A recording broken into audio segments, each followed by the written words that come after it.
Hey y'all, bienvenidos. Welcome back to Tapas, the podcast that gives you life lessons in bite-sized pieces. I'm your host, Yanessa, the scintillating spirit, here to help you on your journey of self-growth. So come, have a seat at the table, get comfy, and allow yourself the time and the space to enjoy some food for your soul. Today's episode is going to center on healing and travel. So without further ado, let's get into our Poniendo la Mesa, the segment of the show where we go over key terms and concepts that will be crucial to our understanding of the subject at hand. All right, so first and foremost, I think it's unbelievably important to make sure that we're on the same page about what healing means.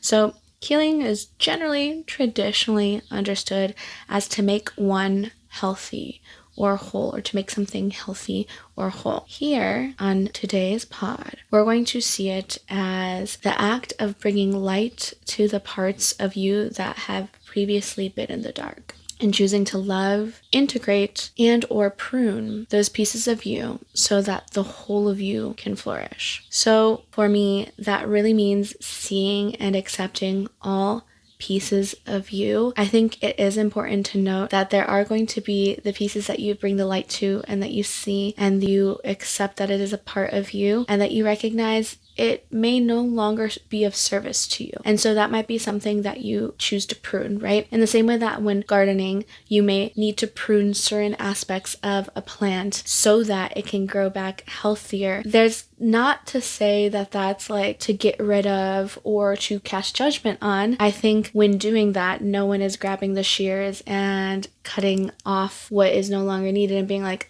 this was such a detriment, this was the worst. At some point in time, the plant needed that piece. Now we're pruning, now we're allowing that to be let go of, and that in turn will allow that plant to flourish, you being the plant in this case, right? So again, healing, while it's traditionally this idea of making one healthy and or whole, I ascribe to the idea that we are always whole. We are never missing any pieces of us. I think we are more akin to the moon and the way that the moon has phases. If it's a new moon, we may not see the light, but that does not mean it is empty or lacking or not whole. The whole of it is still there, right? We are just seeing different parts of it at different phases. And so healing, for the purpose of this pod, is going to be the act of bringing light to those pieces of you that had previously been in the dark, and then to choose actively to love and to integrate and or prune if needed those pieces of you. But that loving and the acceptance, I think, is unbelievably important. All right, moving forward, projecting. When talking about projecting, especially as it concerns healing, I think for this pod, we're going to talk about the fact that projecting is the equivalent of placing qualities or insecurities or perspectives onto another. And that could be another person, it could be a situation, whatever the case may be, but projecting tends to be to take a certain quality or insecurity or perspective and to place that on something else that may not necessarily, it may not belong there, right? Often folks tend to project pieces of themselves that they've yet to approach or accept or meet. And so when they have yet to have that reckoning with that piece of self, it becomes very easy to project that onto something else until the person is comfortable or familiar with that piece of them. And that includes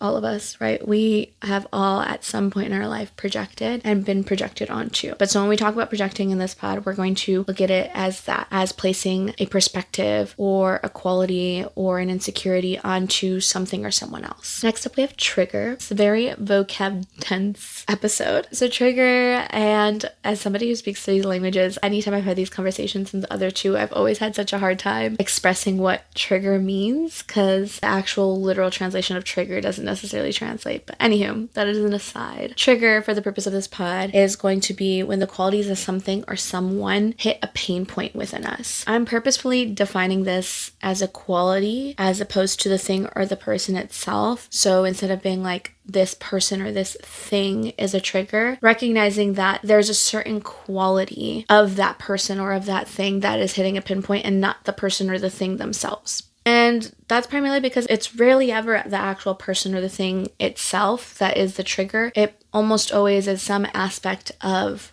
that thing or that person. So trigger is going to be defined as the qualities of something or someone that hit a pain point. And those qualities usually then remind us of a lived experience with someone or with something that is really causing a reaction or hitting that pain point. All right. This one seems a little bit away from the other terms. The next term is going to be astrocartography. I will talk a little bit about my astrocartography. It is your astrological chart on a map, essentially. So your astrological chart on a map, aka these are places that hold important energetic signatures in connection to your specific chart. And so there are certain places that hold especially potent energy for you based on your chart and the lines that cross through it. And the lines being planetary movements. So Mars is the planet of aggression, it's passion, it's sexual drive. If you have Mars crossing through something, you can maybe see something relating to your career or to your passions or even to your emotions and your anger, right? Versus Venus is a planet that's all about beauty, it's all about relationships. And so when Venus crosses through a certain point, that line, right? If you have a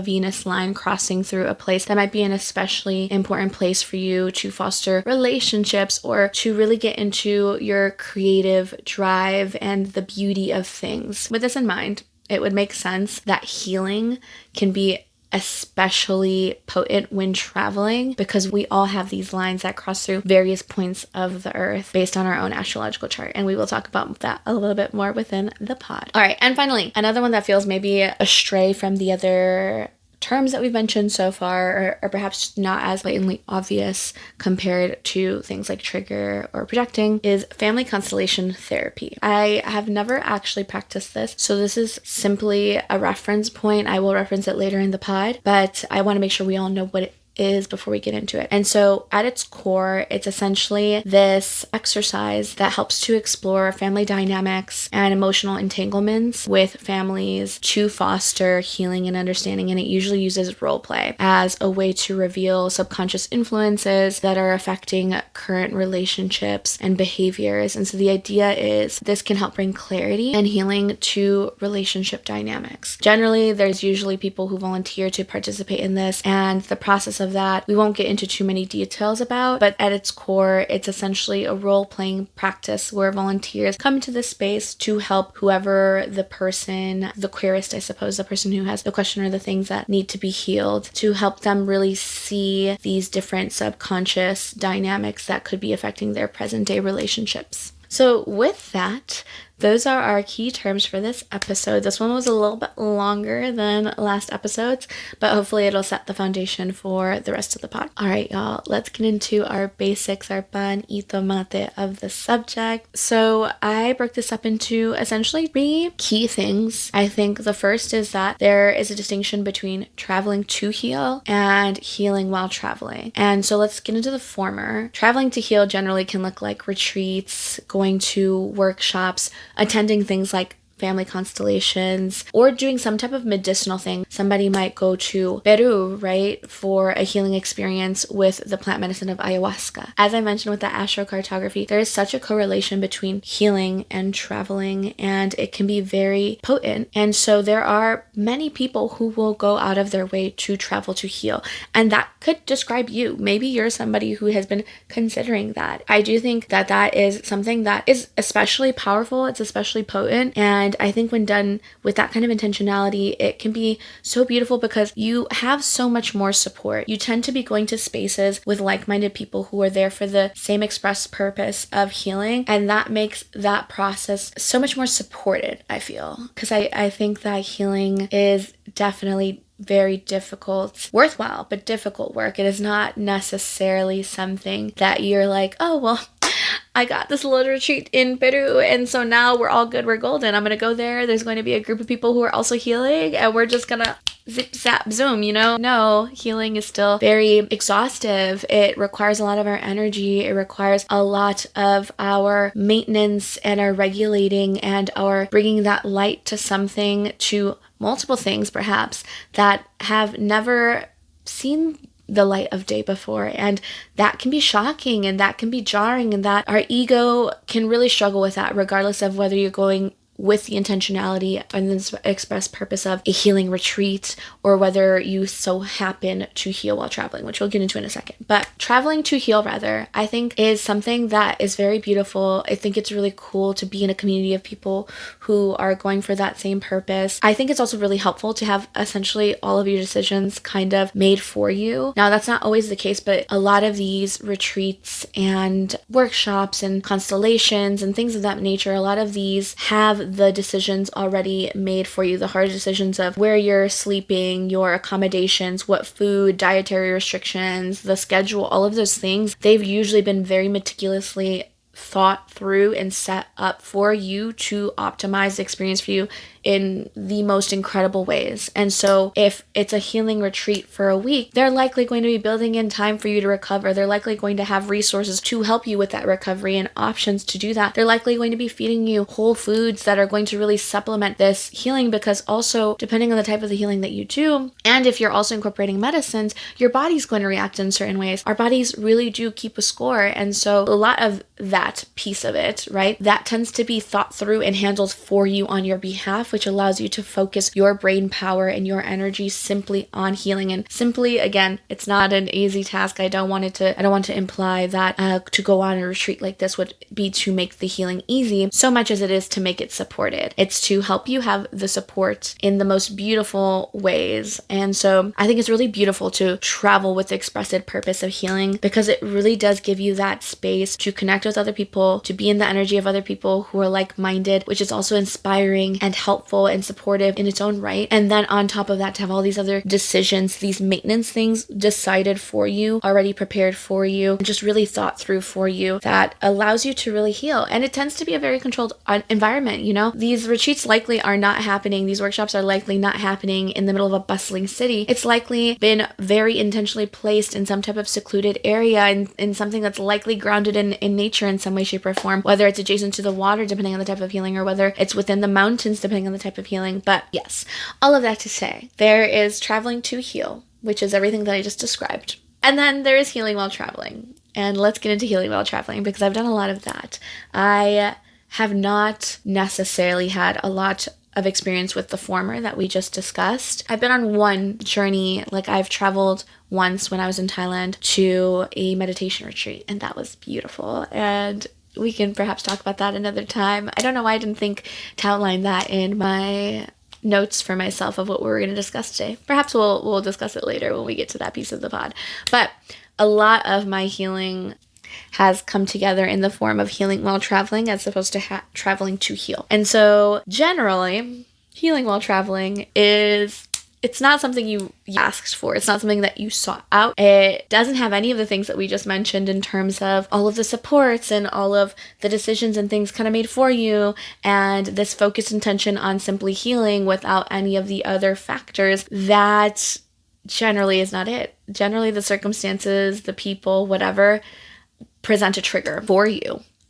And you are left with the opportunity to heal, or with the circumstance of feeling triggered and being kind of knocked off the course and being dysregulated. And so it can definitely be something that is very easy to misunderstand, because again, you didn't ask for it. It just so happened. The circumstances, the people, the events just so happen to present and to trigger you. And then you're left in this space of like, oh, I'm dysregulated. What is happening? And that has happened to me plenty of times. And so regardless, I do think it's important to know and to have resources to ground yourself and to come back to yourself when it comes to healing and travel, whether it is the former and you go out of your way with the expressive purpose of healing, or whether it's the latter and you're traveling and you just so happen to be triggered and you just so happen to now be presented with this opportunity to potentially heal. I do think with that regard, in terms of resources, I think reflection, I think having breathing exercises at your ready, I think a place to feel and release emotions is also going to be especially important, especially if you just so happen to end up being triggered. I think figuring out what that can be for you, what you will need to feel through it. That I think is one piece. And then I think if you can, and if it's relevant. Having a conversation with the other person, if it was a person that triggered you, this is especially important for anyone who is traveling with other people, perhaps in a group setting, in a family setting, right? Or you're maybe volunteering in a space. Like for me, I know one of the times that I got triggered and one of the times I ended up doing some very profound healing while traveling was when I was staying in a place. I was there for almost 2 months at the point that this then happened. And it was with somebody I, at that point, had spent all of my time with and I had built a relationship with. And so for me, that was something that was really important. And if that's relevant, if you've had this experience before, or if you have this experience later on and it's not with people that you're regularly with, you didn't go in a group setting, or you're not volunteering, or and slash also in a space where you're with the same people for extended period of time, then disregard. But if that is the case, because a lot of times our healing tends to be with other people who have come into our life at the moment that they need to come into our life for whatever reason. And sometimes it's to trigger you. And sometimes they're here to pop in to trigger you and to pop back out, and you won't see that person ever again. Sometimes they come in just for that expressive purpose and they leave and you'll never see them again. But they present you with the opportunity to heal if you choose to see it as an opportunity to heal. And so that is the kind of basics, our panita mate of the subject. Let's get into my personal thoughts on it, because that's why we're listening, right? We're listening to hear what Yanessa has to say about the matter, because she's experienced so much about it. Let's get into it. All right, so here are our tapas, our thoughts, our meats and our cheeses and all the like good protein dense things of our beautiful soul food. Starting off with healing and traveling, and just thinking about healing and traveling as being some of the most potent form of healing that you can do. It's potent in that you're already out of your comfort zone, and to grow is to be uncomfortable. I believe that at some point I've discussed that in other pods, even just physically when we go through our growing pains, that is quite literally what happens. We are expanding, we are growing, and we are occupying space that we have not previously occupied, and that is uncomfortable.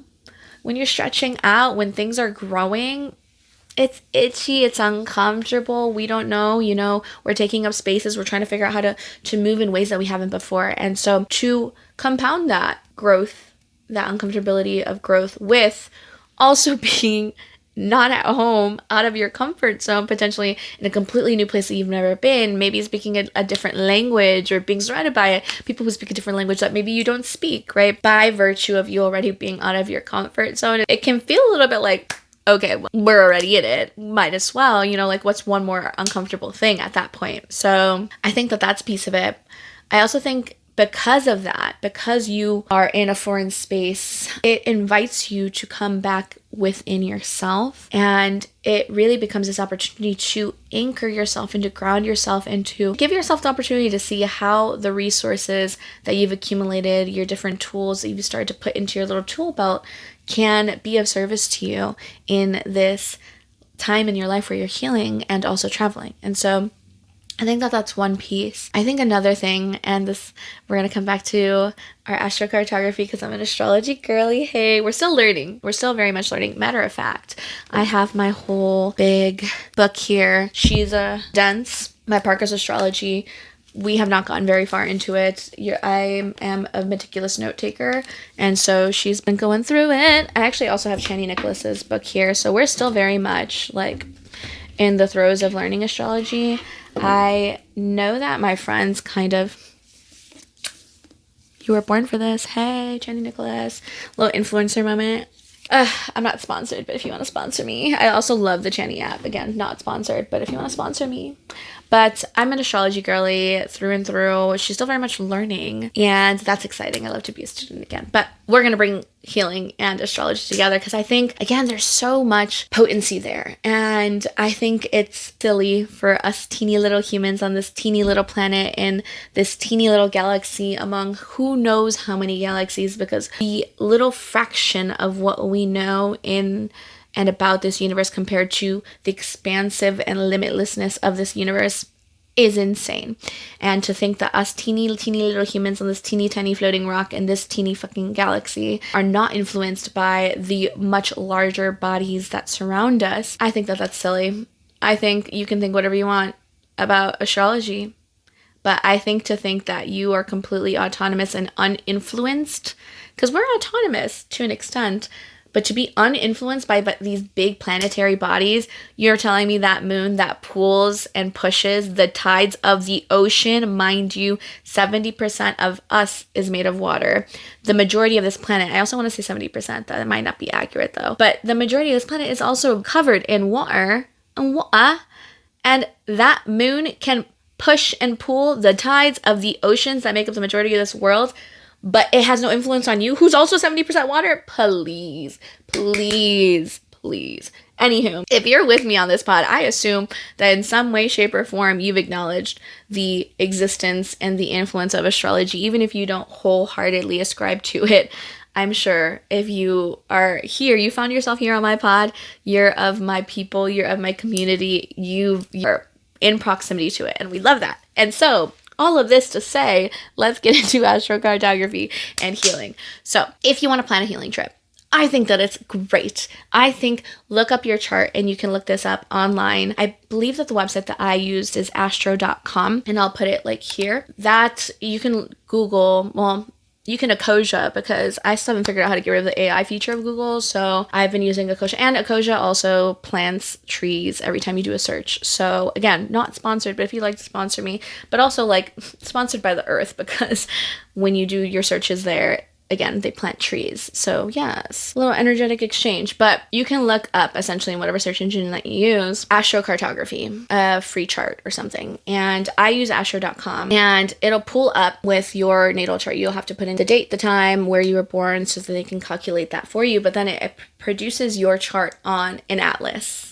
And then you get to see and zoom in on different pieces. And I really like the website that I used, because when you click on different intersecting points where the lines are, and especially if more than one line crossed through a certain space, when you click on it, it'll tell you what lines and what degree is passing through that area and what significance that'll then bear on you. And so if you want to plan a healing trip, I think that using astrocartography can be so cool and important. And whether you do that in regards to like actually booking a retreat or a workshop or something within that space, or whether that just means going to that space and seeing what that space has to offer you and what the people there have to offer you and what opportunities are presented there for you to naturally bring that out in conjunction with or in collaboration with the universe and these different planetary bodies, pop off. 100% support proponent of But yes, so that, and then I also think it's really great to reflect on, to use as a reflective tool, post travels. Like, man, I just like, that place really stuck out to me. I feel like I had so much healing done there.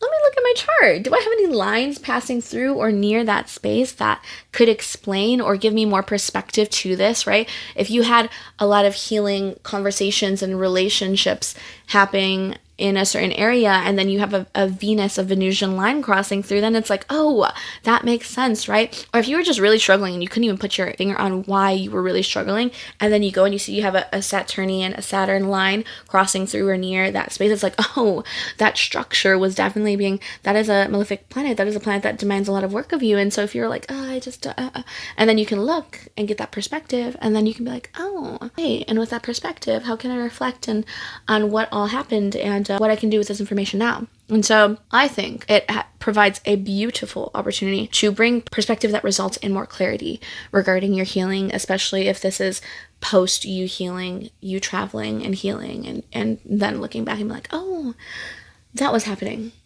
Cool. No doubt. Finally, once you're home, I think it's important to find ways to integrate the healing that you've done. This is especially important because it can feel extremely easy to leave the healing wherever it was that it happened. To say like, that happened there, we're done. Like, what happens in Vegas stays in Vegas, but with healing, wow, that was triggering. That was a lot. You know what? I'm glad I'm out of there. No, I think it's important to integrate that healing into your space when you get home. And so I do think that it can be difficult to integrate when you get back home sometimes. I think especially if the energy of where you call home is different and vastly different sometimes than wherever it was that you were when the healing happened, or the circumstances are very different perhaps. And so it can be difficult, but again, I do think that like looking at your astral cartography can provide perspective and clarity and can be helpful when doing this and when figuring out how to integrate it. Because again, if you noticed your Saturn line versus your Venus line crossing through a space and you're like, oh,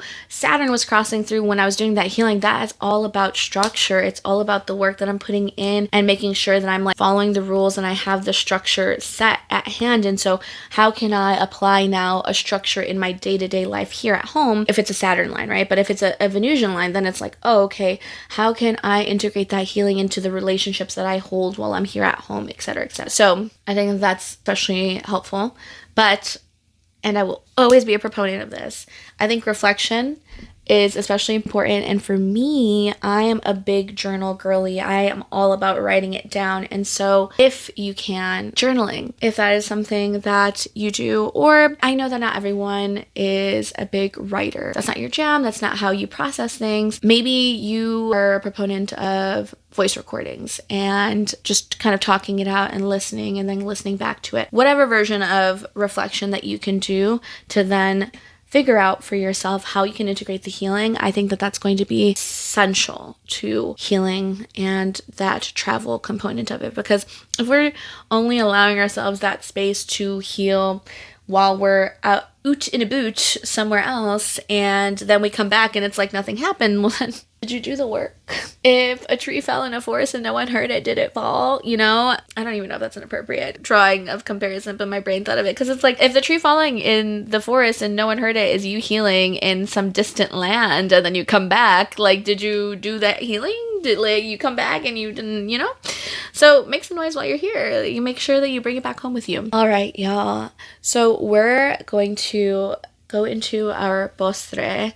We're going to skip over the te today because, you know, none of you sent me any questions, and that's okay. I perhaps was not super clear on what healing and travel might mean, and so you didn't know what questions to ask, and that's okay. And so we move into our postre, which is the section of our pod that is all about my personal experience with the topic at hand, because generally, you know, I have personal experiences with these topics, and that's how come I feel willing and able to discuss. And so let's get into that. We're going to talk about, and as an addendum, I might at the end add on that experience that I mentioned previously about going to Thailand and going to that meditation retreat, because that was one example of me actually traveling with the expressed purpose of healing. But I really wanted to get into that healing while traveling, aka I did not choose to do it. It chose me. I didn't choose the healing life. It chose me. And it keeps choosing me. And girl, it's just, it is what it is. And it's a lot.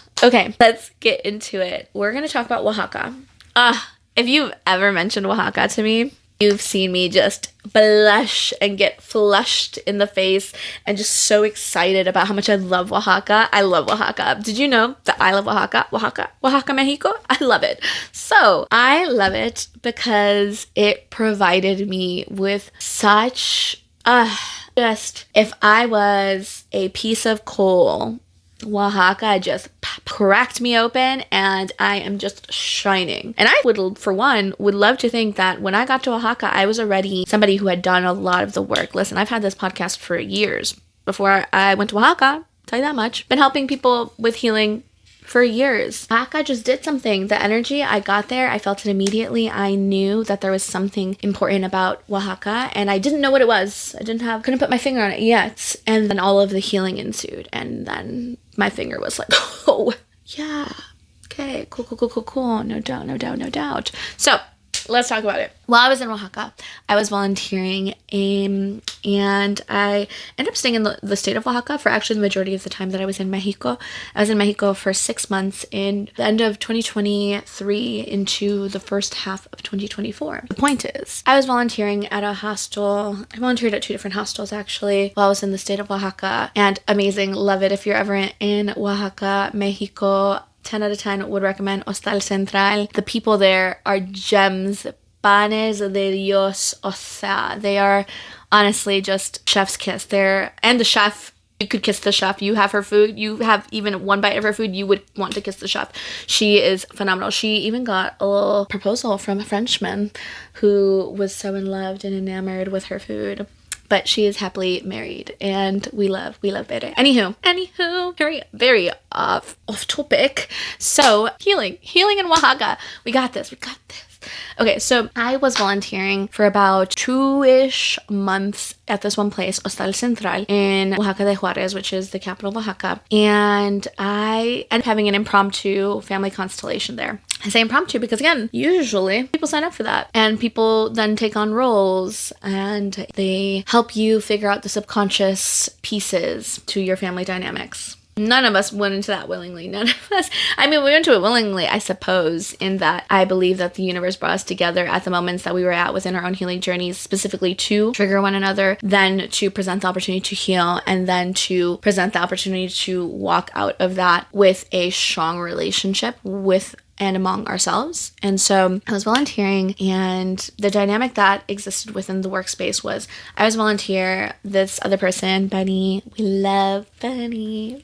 She also was a volunteer, and then our boss, Christy, she was the manager. Stunning. We love Christy.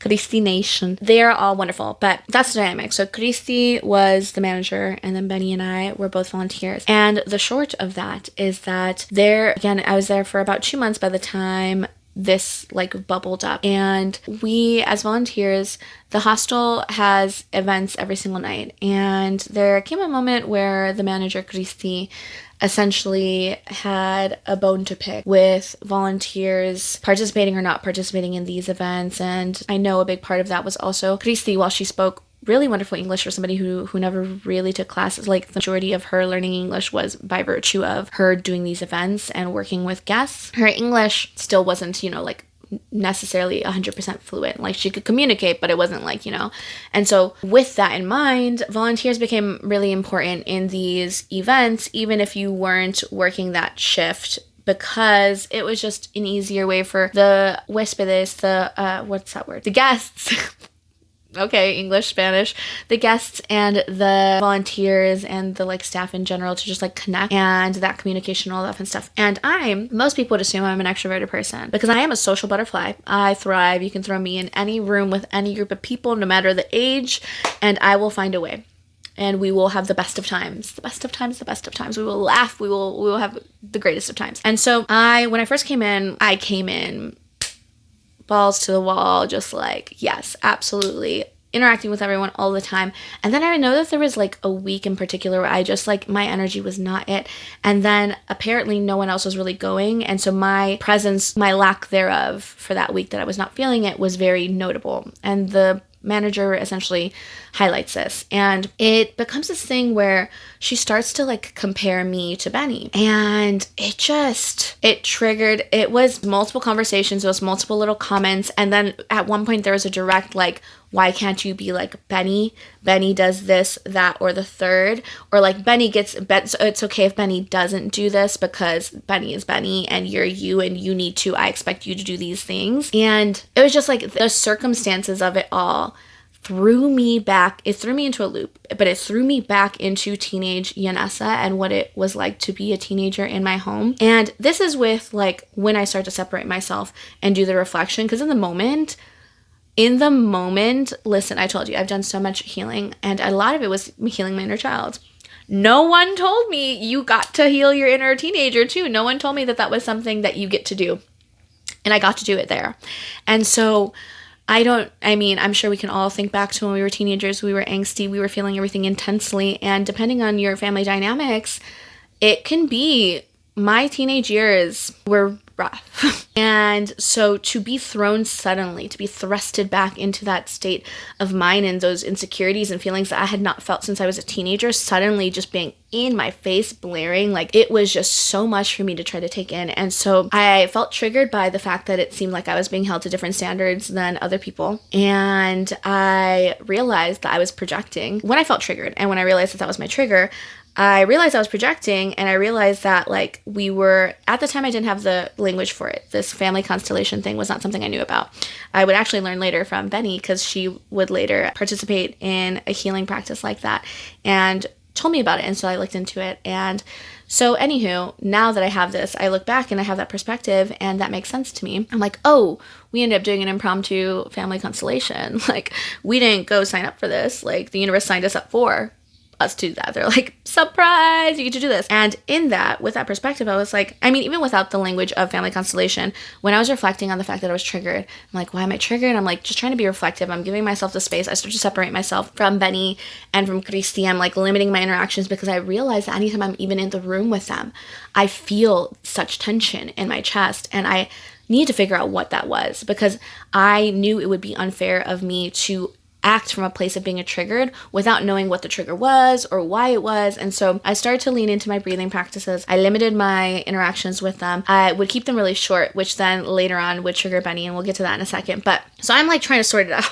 I'm like, what's happening? I love these people. I love, like, and you might think, you've been with these people 2 months, you know, so what do you mean? I love them. I love them still. And at that moment, I already knew that I loved them. And that's a different conversation, because that part of my healing was to also, I used to be so guarded with the term love and with the idea of it because of my own hurt growing up. And so part of that has been like, if I feel love for someone, I don't care how long we've known each other. If I feel love for you, I'm going to express that to you. I am not going to guard that. I want to express that. You don't have to give it back to me. This is like something that brings me joy, and you bring me joy, and I want to express that. And so, yeah, at that point, I'm pretty sure I probably had already told both of them that I love them. And I felt it very, very genuinely, very just like wholeheartedly. I love both these women. And so to be triggered by them so severely, I was so confused.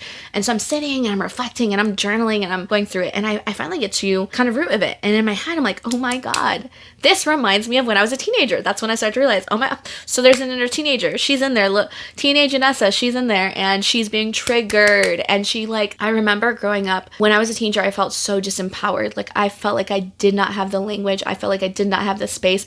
Anytime that I tried to talk about my feelings, they were denied. It was essentially like, that's not real. You don't actually feel that. Like, no, you can't feel that. Like, I didn't have the permission to feel what I felt. And when I would share what I felt, it wasn't taken seriously. And at times, like, I was told to my face that my feelings were not true, that they were a lie. And so with that context, that little version of me is inside being triggered as hell, because I'm being treated differently than somebody else who within this, so we're going to bring that family constellation back. If we apply that lens, Christy, the manager, was playing the role of my mom. Benny was playing the role of my brother, who was the apple of my mother's eye. And I was being held to a different standard than she was. And the conversations that Christy and I were having, there was this energy that in the beginning, our dynamic was a lot more sister. And I never had an older sister. I'm the eldest of 6. And that's actually something I kind of feel like I have to mourn a little bit, because I really do wish that I had an older sister, because I am very grateful to be that for my siblings. But it would have been cool to have one, especially like when I was a teenager, and like actually all of my childhood. I think I would have really benefited from having one. Anywho, the dynamic started off with that, like her and I tearing up. Her and I had this like sisterly energy, and it was very playful. And then suddenly our interactions, there would be things that she said that were very pointed, and that like it had these undertones of something, and I didn't know what it was. And I would love to talk to her about it, to see what that healing was like for her. Because I think the other thing was, and this was a conversation that happened too, she was like, you know, because I had mentioned to her, I was like, you know, I feel like you're treating me differently, whatever. And she's like, oh, well, I can go essentially back to being a manager, and you can be the volunteer. And we don't have to have this like dynamic, and that'll like, if that'll make things easier, whatever. And that was like a whole other process as well within our conversations. And again, we're in a really beautiful place now, but I'm kind of jumping all over in this story. Let me try to get it, not that it has to be linear, but let me try to get it a little more cohesive. So I realized that she's playing this role of my mom. Prior to this, like, dynamic, she was playing more of an older sister role, and that was really cool because I never got to have that. And there was this playful energy and this tit for tat, and it was really great. And then suddenly there came that, like, manager energy of, like, no, you have to do this, and, like, I'm telling you have to do this, having that authority over me. And so then that shifted the you're my older sister dynamic to, oh, she was then playing in this situation of me being triggered and me then having to heal all of this. She was playing the role of my mother. She was holding me to a different standard than Benny, who ended up being playing the role of my brother, who is the apple of my mom's eye. And in this case was like it's okay if she doesn't do this or she does do this because, like this, that, or the third. These were the circumstances. And so I felt very triggered by the fact that I was being held to different standards. I then realized that it was my inner teenager that oh, that's what this reminds me of. This reminds me of when I was a kid. And so the really cool thing about realizing this and then being like, okay, well, how can I heal this? Is that I knew that, I don't know if I knew, but intuitively, I felt the need to have this conversation. I knew that I love both of these women and they're really important to me. And I mentioned earlier that when I started to distance myself, that became triggering for Benny. And part of it was because in me trying not to lash out, I would keep conversations short, but I was still triggered and I was still irritated to some degree, but it wasn't her fault. And I knew it wasn't her fault. And in my logic brain, I knew it wasn't her fault. But then there would be little things I know one time when we were later on discussing this time of our lives when we were healing together, she was doing something that was so intrinsically her. She does not blow out candles. She will take the little candle and she will cover it with something so that it snuffs itself out, basically. But she will not blow out candles. It's a thing. Whereas before all this triggering business, I felt so endearing. That's so endearing. I love Benny. That's so Benny. There was a time after where every one of our events, we always have these little candles and we're I'm helping to clean up. And instead of blowing it out, she's taking forever to to let these snuff out. And whereas that before, that's fine, whatever. I would think that that's endearing. There was a moment where I just snatched it and I blew it and I kept going. And I noticed her energy shift towards me. And then we later talked about it because she brought that up. She was like, yeah, it felt like I had opened up to you and you were so forthcoming about how much you loved me. And then suddenly I was seeing this side of you and it just made me feel unsafe in these different ways. And it was giving me and that's her story. So I can't necessarily fully share that. But her version of the healing that happened through this was me doing something like that of trying to keep the interaction short but still being triggered and kind of frustrated and annoyed and knowing in my mind's eye that it's not actually her fault, but then still saying or doing things that I would try to keep myself in check. I might notice I was getting irritated and I'd walk away, I'd leave the room, but that was triggering for her. And again, that's her own healing journey, so I can't necessarily share that, but I would love to do an episode where we talk about this. But anywho, moving on. The thing is that when I realized what this was, I realized the dynamics that we were all playing. I was like, oh my gosh, I don't want to lose a relationship with either of these women. They're so important to me. And they feel like people who are supposed to be in my life forever. And so if that's the case, how can I fix this? And so when I really sat with myself about, okay, what can I do to heal this? I realized I need to have a conversation with them. Duh. But I think beyond mending the relationship with both of these women in and of itself, I realized later, I think even during, but especially after, I realized that when I had this conversation, it was giving power and authority to teenage Yanessa that she didn't feel like she had. I got to speak up in a way that I didn't feel that I could when I was a teenager. It didn't feel safe to do that. And as an adult in this circumstance, it did. And so I had this conversation and it was difficult and it was beautiful. It was difficult first and foremost because there were definitely the receptivity of it. I think it kind of wavered because I do believe that maybe that one of the statements about oh, well, I can treat you like the other volunteers and we don't have to have that dynamic. I think it might have even come up in this conversation, but I do remember that within that conversation, I was like, well, that's not what I'm saying. I'm having this conversation with you because I really love you and I really respect you and I want us to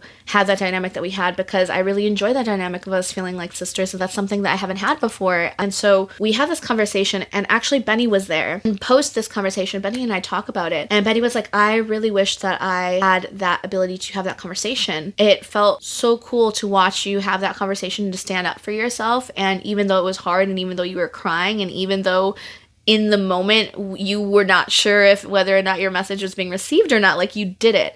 And it felt like for her at that moment, she didn't have that power. She didn't feel empowered to do that or she didn't know how to do that necessarily. But I did it. Mind you, did I know this was completely new to me. It was my first time ever volunteering. It's the first time ever being triggered by people that I, barely knew, at that point in life, but that I, for whatever reason, felt so close to. And then like for them to be playing these roles in my healing journey of like, you'll be my mom and you'll be my brother and I'll be teenage me and like just trigger me, you know what I mean? Like that was all very new to me. And so to then like figure out how to repair that was also very new to me. I'm really grateful that I did it. It was really hard, but I would not have been able to do it if I didn't lean into the things that I mentioned earlier in the pod of like my breathing practices, my reflection, really sitting down and working with it. And then having that conversation, like I mentioned earlier, if that is something that is applicable, if it's relevant, and you can have a conversation with the people that ended up triggering you, whether it was a certain thing that they did and that quality of whatever it was that they did triggered you or whatever the case may be. But if you have the opportunity to have that conversation because I think it brings about such a different form of healing. If you can't, that's fine. But if you can, if it's something that is accessible to you, I definitely think it's something worth doing. I will not say that it's easy, because it's not. Healing with other people is definitely never easy because, as I mentioned, Eddie was triggered too. I'm fairly certain Christy was also triggered, and again, I really need to have that conversation with her. I think it'd be really interesting to see what that all looked like for her, because I believe when I first mentioned it or tried to have a conversation with her after it, her and I got back to being super close, but I think there was still that energy of, because I then later volunteered at the other hostel, she still had some type of authority over me in that way, and so I do think that there was still trying to like maintain that balance, and I think that that's fair, but now that dynamic no longer exists, so I think it'd be cool to check in and see perhaps how that landed for her. But all that to say, when healing with other people, obviously, if whatever it is that they said or did, or qualities or circumstances trigger you, it's likely that also, depending on how you're moving, it'll trigger them as well. And it'll be different triggers and it'll be different healing and whatever, but it can be difficult, but it's so worth it. And so that was my Oaxacan healing journey. I mean, one of them. I had so much healing happen in Oaxaca, but that I felt was the most important because that one was really, really difficult. And that one felt like the epitome of, I was thrusted into it. I had no choice, but the universe was like, you are going to heal here today. And I could have just been triggered and been discombobulated and dysregulated and not done anything with that. But the fact that I saw that as an opportunity to heal and I leaned into the tools that I have built for myself over the years, I think made it such a beautiful experience now looking back at it. Again, it's hard, but I don't think that like just because something's difficult it makes it any less beautiful, right? Like a rose has thorns and that's painful, and that doesn't take away from its beauty, like they can both be the same thing. Like they can both exist, both truths can exist at the same time. And I think that was the case for this. I look back and I still acknowledge how difficult it was, and I also acknowledge how beautiful it was. And I'm so grateful that I had that experience with these people because I feel so close to these people. Like they are my soul sisters on a level that I cannot even begin to express to other people. And if you've had that kind of experience before, I think then perhaps you can understand. But I do find sometimes it's difficult to explain to people. Like I still feel very connected to the women that I met and healed with while I was in Oaxaca. Benny and I still talk regularly. We still FaceTime for hours at a time. And like, it fills my cup. And we then later on, we're in a different country together. And I'm excited for us to go to other places together. But it's crazy to think that like, if I didn't see the opportunity to heal, that it could have just been like maybe I would have healed on my own. I definitely would have, right? Because I know me and I know that that's something that's important to me. I could have healed on my own and then moved forward, and then maybe I never spoke to these women again and it was just like an in-passing thing. And sometimes that is all that it needs to be, and you can acknowledge that. But I felt in my heart of hearts, in the deepest parts of my soul, that these people were supposed to be in my life for life. And so I made that decision to have these difficult conversations, and I'm so glad that I did, because it is 3 years later and I still have a relationship with these women, and that's incredible to me. Anywho, that's the first one. The next one is about Argentina, and now I'm looking at how long it's been, and this pod is now going to be longer than the last episode, and we skipped a whole section. I'll try to keep the Argentina one short, but it's so important and it's so potent, and I fear that this might take it over way more time, but we're gonna try. I believe in myself. So let's talk about Argentina, because Argentina presented to me the ending of generational trauma and a generational cycle that I came to realize wasn't my cross to bear, but somehow the universe was like, but you got this, right? Like, we got you.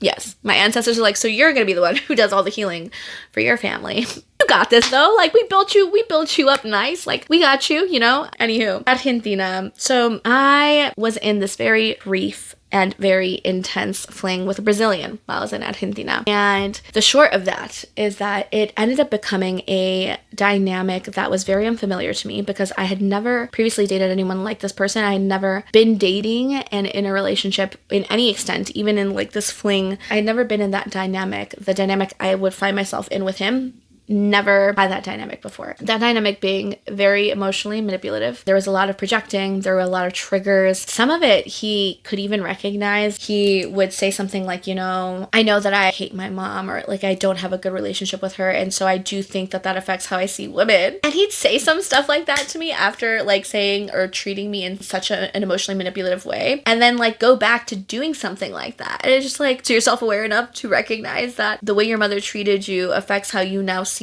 other women. You know, this is not my cross to bear, but then you're treating me like this, but then you're saying that to kind of be like, no, but like, I know it's not you. I know it's my own problems with how I see women. Anywho, gratefully, this is not an experience I've ever had before. I've never had a dynamic like this before, but somehow I found myself in this dynamic with this person, and we won't get into the details of what it was like during, but I do want to talk about how it ended, because that was when it became crystallized to me that I was healing generational trauma and that I was ending a cycle that I think the women in my life had been going through for I don't know how many generations, but at least for the past 2 generations, I've personally witnessed them going through that. So when it ended, it felt like this dramatic telenovela scene that so sadly I had seen played out before when I was a kid with my mother and with my grandmother in different scenarios. And essentially there was verbal abuse, there was a lot of yelling, there was then the subsequent capitulation, and there was like the threat of me walking out, and then just kind of like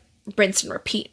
So boiling point, the fight that ended up causing the ending of this dynamic, this fling with this person, was essentially that, actually the details I suppose don't really matter. The point being that something had bothered him. We had been hanging out with a friend and something had bothered him. He and I are about to go to bed and he's clearly icing me out. He's not communicating with me. I'm like, hey, like, are you okay? Yeah, I'm fine. Okay, it just seems that you're not fine. Like, you're kind of turning your back on me, your tone, just like, hey, here are the things that I'm observing. What's going on? Well, did you do anything to make me angry?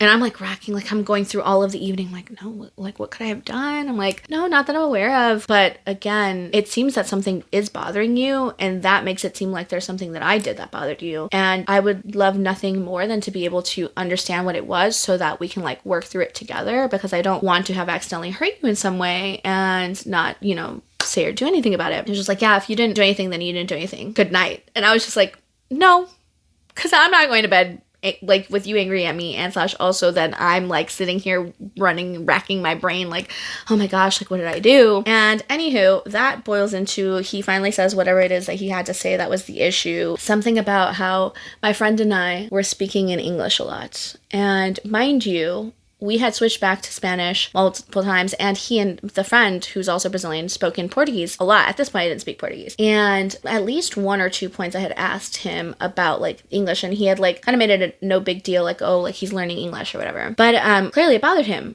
And so then within this conversation, I think I had probably expressed something to the extent of like, oh, if it bothered you, like, we definitely would have switched back to Spanish. I did try to switch back to Spanish or whatever. Like, also, like, you're a grown man. You can express that. Like, if that was bothering you, we would have gladly, like, switched. No, you should have just known that or whatever. And then it becomes, like, this bigger thing. And suddenly it started with that, but then it became attacks on my character. It became different things about me and how basically this, that, and the third. And then it just continues to snowball in this way. And I'm just, like, sitting there like, what is happening? And again, the short of it is there's verbal abuse, a lot of yelling. I'm like, all right, well, I'm not going to stand here and be spoken to like that or yelled at like that. If you cannot have a conversation with me, if you cannot communicate with me, if you're going to continue to withhold information from me, like, I'm going to walk away. And then the capitulation and like, oh, no, whatever. And so anyways, this happened like at least 1 cycle through. And then I'm trying to like express myself and he starts to yell again and there's attacks on my character. And then I essentially say something to the extent of like, if that is genuinely how you feel about me, if that is how you see me, then I fear that you've never actually seen me. You've never actually understood me, and I have no reason to be here. And so I like start to pick up my things. And again, the capitulation, he like comes over to me. He's like, no, I'm like, sorry. And then I think probably something along the lines of drawing it back to like, oh, you know, his view of women, and he's just gone through so much trauma. A lot of his emotional manipulation was like, I just would never believe how much he's gone through. And honestly, I noticed that as a big red flag from the get-go, but like something that I've consistently had to like work with myself on. And I've known that I've had to heal is that because of my own issues of abandonment, I have for the longest time allowed people who have no real reason to be in my life, should not, for all intents and purposes, have access to my energy, stay in my life because I worry that by me leaving, they will feel abandoned. And I don't like feeling abandoned, so I don't like the idea of doing that to other people. And so, anywho, this person that I barely knew, this like very intense short fling, like there would be a lot of these different moments where I'm like, no, if I leave, I'm just another person who left in his life. And is that my responsibility? No. Is that my cross to bear? No. Was I aware of it at the time? Yes. Did I still stay? Also yes, because again, I know that that's something that I'm still, I think today, 3 years later, I would like to think that that's not an issue anymore. Like, I really don't think it is. But at that moment, it was still something I was working on. And so, anywho, that happens. He's capitulating. And I'm like, no, genuinely. I'm standing my ground. I'm like, no, you just yelled at me. You just said all these different things about me, all these insults at me about me as a woman and like my character. Like, if that's how you feel, like, regardless of the tone that you took, you were saying those things. Like, oh, I'm just angry. No. It's coming out your mouth. You believe in some way, shape, or form these things about me. I don't need to be here. And anyway, it becomes more explosive. Like, there was the capitulation, but I was like, no. And then I tried to explain myself, and he went back to it, and I was like, yeah, I don't have any reason to be here, because it's clear you do not respect me, and you see me in these different ways. And so I'm like, all right, I'm going. I start to leave in the moment of this man yelling at me and insulting me and my character and saying all these different things about me and like my womanhood and all of this stuff. I realized I'd seen this before. Sadly, I've seen my father do that to my mother. Sadly, there was a point in my life, in my childhood, that still really sticks out to me. And it was this man that my grandmother was dating, I think, at some point. But he did something similar to her where he was just yelling at her. And I remember at this point, I didn't grow up speaking Spanish. And my grandmother only really spoke Spanish. And she whispered to me, and my siblings were there, to pretend that I was crying so that this man could essentially, she'd have a reason to leave. And I just remember being so confused. But I do distinctly remember this man berating my grandmother and yelling at her. And my other grandmother shared a lot of her traumas with my grandfather and about how he was physically abusive and verbally abusive and how he would abuse my father and his siblings. And so she would step in and da-da-da. And so I'm sitting here, I'm thankfully, there is no physical abuse in this. I'm experiencing this verbal abuse, this emotional manipulation, this emotional abuse. And I'm like, this is something I've seen the women in my life go through. This does not feel like this is my cross to bear. This does not feel like this is not my story. This is not what are we doing here? And I think that recognition in that moment of why does this feel familiar? But I've never experienced this before, but I've experienced it before. And it was I experienced it secondhand. I've witnessed the women in my life experiencing this. And I was just oh no. And so I got up and I left. Remember, I took a cab home and I'm crying and stuff. But I remember thinking I got to do what other people within my ancestry and even present day, my grandmothers, were not able in the moments that they found themselves able to walk away from. And so I walked away, and it was a very it was such a weird experience because it just felt so keenly disconnected from me. I was experiencing it, but it didn't feel like it was mine to experience, but it felt like it was mine to rechazar, to reject, to be no, we stop it here. It ends with me. This is the line. No woman going forward has to deal with this. And it was just such a weird feeling to experience in the moment because I felt it in the moment. As it was happening, I think that recognition of this is not my story. I don't know who this man is. I don't know why he thinks he can talk to me like this. This has never happened to me ever in my life, and nor will it ever again. But also, why is this happening? And then is this happening because I'm going to be the one who says no and moves forward and never allows this again? And so, such a weird experience. Honestly, really proud of myself. I think I explained this pretty briefly, but I recognized it was an opportunity to end this cycle, and that was such an interesting place to be in because I had never been in that place before. But again, if it's your time to heal something, it does not matter if you signed up. The universe is putting you in there. They're throwing you in. I think based on how much time I've already spent, we will move past the healing in Thailand. But that was very beautiful. The short of that is that I got to plan that out, and all of those things were thought through for me. Everything was very structured. I got to connect with other people who were there for the same reason, and it brought such beautiful perspective. And if you have the opportunity to do organized healing, definitely 10 out of 10, but also healing while traveling. I think the first one was so beautiful. I think the second one was difficult. I think the result was beautiful. I think the during was not necessarily, because at least with the former, my healing in Oaxaca, I think that even though it was difficult, the during was still beautiful because I was doing it with these people that I love. But then for the latter, it was just such a intense and like, what am I doing here? Am I being punked right now? Like, why am I here in this role? And why does it feel familiar? But it's definitely not my lived experience. And so, yeah, let's move into our sobremesa. So this is the part of our show where we talk about my last thoughts. I give you any last advice, etc. So when it comes to healing and travel, I think that healing while traveling is such a unique and beautiful experience. And when healing while traveling, please be sure that you ground yourself, especially if you're not traveling to heal. If you so happen to find yourself in a position where you're like, oh, I'm triggered, recognize that it's the opportunity to heal. See how you can ground yourself so that you can be in the best position to do the healing, and make sure that you are prioritizing yourself and whatever it is that you need to feel safe and to feel grounded. Because when you're healing while traveling, especially when it's not something you went out of your way to do, it's something that you were thrown into. If you find yourself in the deep end of the pool that is healing, right? See how you can regulate yourself. How can you bring yourself back to your body, to your breath, and then what tools can you use to make sure that you are able to swim or float or whatever it is that you need to do in that body of healing. And finally, please, please, please find ways to integrate the healing when you get home, because it can feel really easy to just leave whatever it is that you did where it is that it happened, but it's not Vegas. So what happened there, it shouldn't stay there. It should come home with you. I think not necessarily like the difficult things. Like I didn't take home with me this not fun experience of this like emotionally manipulative and intense relationship, but I did bring home this knowledge that I was ending generational cycle, and that is something that perhaps the women in my life just didn't have the opportunity to do, and I got to do that, and I think that's really beautiful. And so moving forward, I integrate that at home by ensuring that I move from this place of empowerment, and that I do not allow myself to stay in any situations that do not honor me and the best of me, and see and admire and just appreciate the all of me. And for the Oaxacan one, I feel like that healing of my inner teenager has been something that has been so important. I know I continue to have difficult conversations as I need them, but I am able to recognize when these different emotions that come up are connected to my inner teenager, and being sure that I'm giving her that time and that space, and that I'm feeling through it and allowing these feelings to pass through me, as opposed to shutting down or feeling disempowered. All right, y'all. Well, that is the episode for today. I hope that this was helpful in some way, shape, or form. If ever you have any things that you'd love to hear me speak about, I would love for you to reach out to me. I have done multiple episodes that were suggestions from listeners, and so if that is something that you're like, I want to know more about this, or I've really been trying to work on this, I wonder if she has anything that could be of use in terms of resources, I would love nothing more to do that. Feel free to DM me on Instagram or email me, whatever. Text me if you know me in person, but I hope that you have a wonderful rest of your day. I hope that this found you in a very beautiful place, and I will see you all in the next one. All right, y'all. Beijinhos.